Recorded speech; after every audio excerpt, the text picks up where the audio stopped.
Hi, this is Adekyn with a Grand Ages Rome how-to video on trading. First of all, capture milestones so that you can have land trading. These milestones represent one or more trade routes to cities outside your own that you can trade with, and you need to move troops over there to capture them. This is what they look like on your big picture map, and then you need these piers to do sea trade. So once your troops move over near a milestone, you capture it, and you now have an available land trade route. So our trading posts do not have to be built near the milestone. That's a misconception I think some people have. They just have to be staffed by plebes from your insula, so you need to build them really near your community wherever you're building your housing. So once they're staffed, they're ready to go, and then what you do is then open them up once they're built, and here's the controls and what they look like. And in this case, we're going to open up and start selling goods to Rome, and I recommend that whenever you can, you open up an early trade to jumpstart your economy.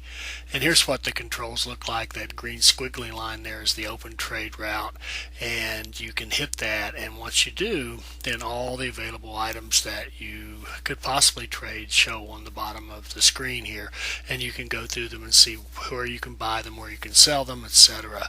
So and you can also use that to go look at what other trade options you have, even if you've already got something going with that trade post. You don't have to change your routes. You can just use it to see what's out there available.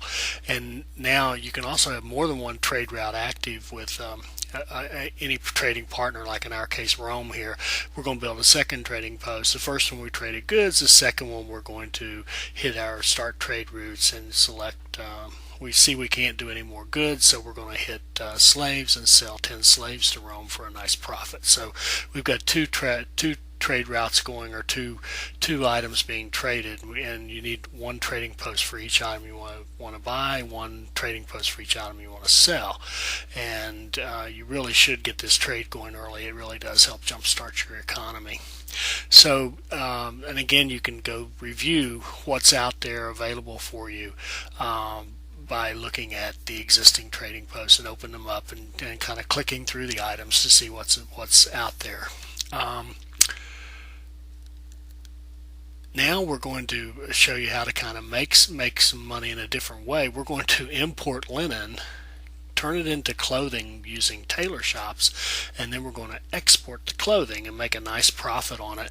And not only do you make a profit from selling the clothing, but you're also raising your tax base by creating two more equites to support the tailor shops and two more insulae to support the two additional trading posts that we're going to buy. So we've built up our tax base, we've built up our religious income, and we've made a profit from selling the goods. So it's a good win all the way around. So as you can see, you can use trading to really get your economy going. It's very useful in the early going. Religion, as you get stronger builds and you get your patrician staffed religion and you get full-blown communities, religion becomes a big money maker. But trading, never short yourself on trading. It's huge and can really help you early on. Here's a neat use of authority to get some building materials going early. At this point, I was down to the point where I had to wait on things in order to build, and rather than waiting, I used authority to give me a plus 20 on all of my building materials, and that allowed me to go out and build a whole bunch of things. We fast forwarded through it here, but built a bunch of things. Now on a sea trade, there's a blue button that looks like a curvy road, and you hit that, and that one will then go out and take 60 seconds, and it will find opening available trade routes. So we've kind of fast forwarded here so we don't have to wait, and now it shows you all the available sea trade routes that we have.